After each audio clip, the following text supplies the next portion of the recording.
Right Lok Sabha సమావేశాలు జరుగుతున్నాయి ఇప్పుడు లైవ్ చూద్దాం सीखता है और दुनिया में एक बहुत नए तरीके से ई स्पोर्ट्स का बढ़ावा हो रहा है। दूसरा सेगमेंट है ऑनलाइन सोशल गेम्स।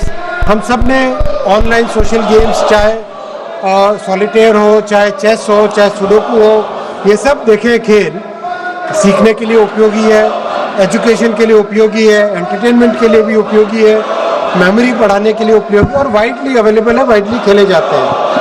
लेकिन माननीय अध्यक्ष जी, एक तीसरा सेगमेंट ऐसा है ऑनलाइन मनी गेम्स जो कि आज समाज में बड़ा चिंता का विषय बना है। जैसा आपने आरंभ में कहा, कई ऐसे परिवार है, कई ऐसे व्यक्ति है जिनको ऑनलाइन मनी गेम्स के कारण एक एडिक्शन हो जाता है, जिंदगी भर की बचत गेम में उड़ा दी जाती है।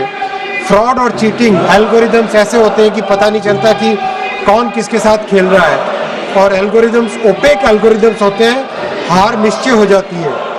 फाइनेंशियल लॉसेस माननीय अध्यक्ष जी, कई परिवार नष्ट हुए, एक्सट्रीम केसेस हुए, सुसाइड भी हुई। अभी हाल ही में कर्नाटक की एक रिपोर्ट है टाइम्स ऑफ इंडिया की, 32 सुसाइड 31 महीनों में, ये टाइम्स ऑफ इंडिया में 20 तारीख को छपा है।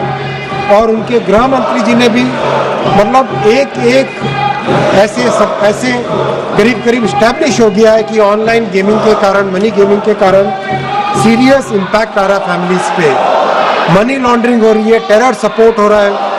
अध्यक्ष जी, वर्ल्ड हेल्थ ऑर्गेनाइजेशन ने अपनी रिपोर्ट में स्पष्ट कहा है कि association between online money games and compulsive behaviour, psychological distress, financial hardship, disruption of family life, उन्होंने इसको ऑनलाइन गेमिंग का डिसऑर्डर एक नया घोषित किया है।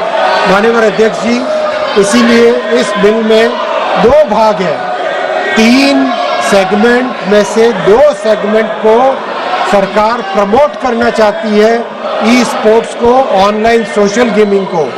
उसके लिए अथॉरिटी बनाएंगे, गेम मेकर्स को सहायता देंगे, स्कीम करेंगे। लेकिन माननीय अध्यक्ष जी, जब समाज के बारे में, मध्यम वर्गीय परिवारों के बारे में और इंडस्ट्री के एक सेगमेंट के बारे में, जब समाज के बारे में और सरकार के रेवेन्यू के बारे में चिंता करनी होती है, इन दोनों के बीच में माननीय प्रधानमंत्री श्री नरेंद्र मोदी जी ने हमेशा मध्यम वर्गीय परिवार को ही चुना है, हमेशा समाज के बेनिफिट को ही चुना है, कभी इसमें कॉम्प्रोमाइज नहीं किया है। और इस बिल में भी प्राथमिकता दी गई है समाज के कल्याण को, और समाज में जो बहुत एक बड़ी बुराई आ रही है उससे बचने के लिए ये बिल लाया गया। माननीय अध्यक्ष जी, मैं रिक्वेस्ट करूंगा इस हाउस से इसको यूनानिमसली पास करें। मैं माननीय सदस्यों से आग्रह करता हूं, इस महत्वपूर्ण विधेयक पर चर्चा करें। आप अपनी अपनी सीट पर जाके विराजें, आप चर्चा करें, मैं चर्चा का अवसर दूंगा। इस विधेयक पर आपके सुझाव, अमूल्य सुझाव मिले।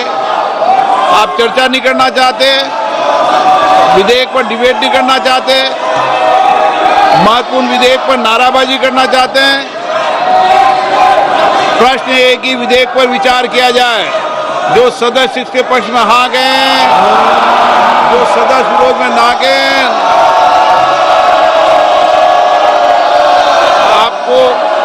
आपको ये पता है ना आप किस पे ना कर रहे हैं?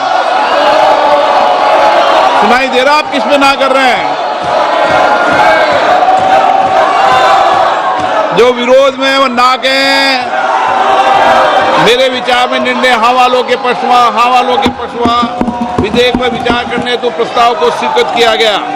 अब सभा विधेयक पर खंडवार विचार करेगी कि प्रश्न खंड 2 से 20 विधेयक का अंग बने। जो सदस्य के पक्ष में हाँ गए, जो सदस्य विरोध में ना गए, मेरे विचार में निर्णय हाँ वालों के पक्ष में खंड 2 से 20 विधेयक का अंग बना। प्रश्न ये कि खंड 1 अधिनियम सूत्र उद्देशिका विधेयक का पूरा विधेयक का अंग बने। जो सदस्य इसके पक्ष में हाँ गए, जो सदस्य विरोध में ना गए, मेरे विचार में निर्णय हाँ वालों के पक्ष हाँ वालों के पक्षवा खंड 1 अधिनियम सूत्र उद्देशिका और विधेयक का पूरा नाम विधेयक का अंग बना। माननीय मंत्री जी अब प्रस्ताव करें कि विधेयक को पारित किया जाए। Honorable Speaker, sir, I rise to move that the bill be passed. प्रश्न ये है कि विधेयक को पारित किया जाए। जो सदस्य इसके पक्ष में हाँ कहें, जो सदस्य विरोध में ना कहें। मेरे विचार में निर्णय हाँ वालों के पक्ष में प्रस्ताव स्वीकृत हुआ, विधेयक पारित हुआ।